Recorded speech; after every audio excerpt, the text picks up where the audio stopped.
Charles Goodyear was broke, desperate, and terrible at chemistry.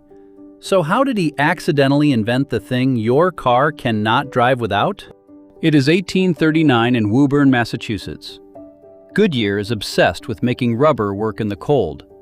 Natural rubber cracked in winter and melted in summer. Nobody had solved it. He dropped a rubber and sulfur mix onto a hot stove by accident. It should have melted. Instead, it charred, cooled, and stayed tough and flexible. That one dropped handful became vulcanized rubber. Tires, boots, hoses, gaskets, every piece of rubber you touch today traces back to that ruined batch. Follow for another accidental invention tomorrow. A chemist at 3M spent years on a new superglue. He failed completely. So why is his mistake stuck to nearly every desk in America right now? It is 1968. Spencer Silver is trying to build the strongest adhesive 3M has ever made. He mixes the wrong ratios. The result barely sticks at all. The glue peeled off cleanly, left no residue, and could be reused. Silver showed it around for 6 years. Nobody cared. It seemed completely pointless. Then a colleague named Art Fry used it to stop bookmarks falling out of his hymn book. 3M launched the Post-it note in 1980. They now sell billions every single year. Follow so you never miss one of these stories. An engineer walked past a radar machine in 1945 and felt something odd in his pocket. What he pulled out changed how the entire world cooks food. Percy Spencer was a self-taught engineer at Raytheon, testing a magnetron radar tube. He was standing close to the active device when he noticed something strange. The chocolate bar in his shirt pocket had completely melted. Not from heat in the room. The microwave radiation from the tube had cooked it directly. Spencer immediately tested popcorn kernels. They popped. He tested an egg next. It exploded. By 1947, Raytheon had built the first microwave oven. It weighed 750 pounds. Share this with whoever uses the microwave most in your house. A chemist opened an empty gas canister in 1938 expecting nothing. What was coating the inside walls ended up on 1 billion frying pans. Roy Plunkett was at DuPont in New Jersey, experimenting with gases for a new refrigerant. One canister registered full, but released no gas at all when opened. He cut the canister open. Inside, the walls were coated with a white, waxy powder. Nothing stuck to it. Absolutely nothing. Not even other chemicals. That white powder was polytetrafluoroethylene, PTFE. DuPont branded it Teflon in 1945.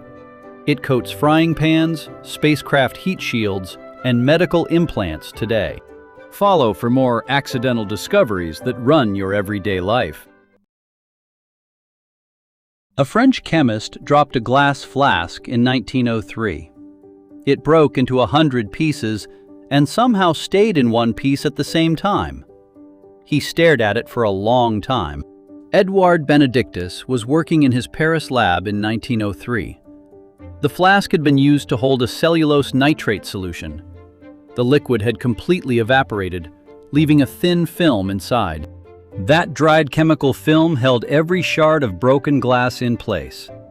The flask shattered, but did not spray. Benedictus immediately thought about car windshields and the injuries they caused. He patented laminated safety glass within a year. Every windshield on every car today uses the same principle. Glass layers bonded by a plastic film that stops it spraying shards on impact. Save this one for your car safety enthusiast friend. An 18-year-old in London was trying to cure malaria in 1856. He failed.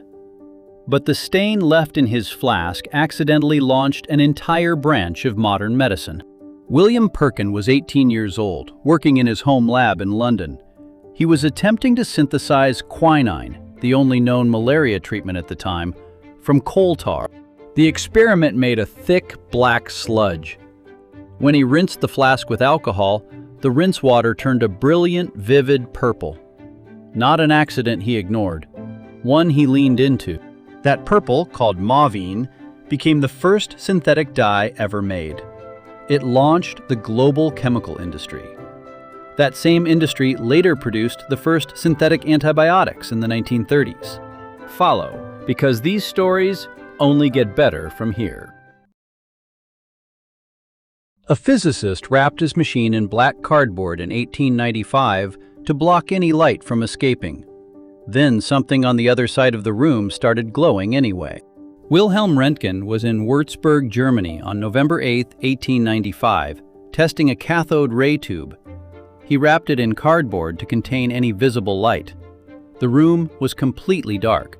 A small fluorescent screen left on a bench across the room was glowing brightly. Nothing visible had reached it. Something invisible was passing straight through the cardboard and across the room. Röntgen spent 6 weeks testing in secret. He named them X-rays because he did not know what they were. Within a year, doctors were using them to see inside the human body. Follow for the next accidental discovery that changed everything. A sculptor in Budapest noticed something odd about newspaper ink in 1938. That one observation produced the most mass-produced object in human history. Laszlo Biro was a journalist and sculptor in Budapest. He was frustrated that fountain pen ink smeared across everything he wrote. Then he watched a newspaper printing press one afternoon. Newspaper ink dried almost instantly without smearing. Biro realized it was the viscosity, the thickness. Thick ink does not bleed. You just need a controlled tip to apply it. He paired that thick ink with a tiny ball-bearing tip that rotated as you wrote. Biro patented the ballpoint pen in 1938.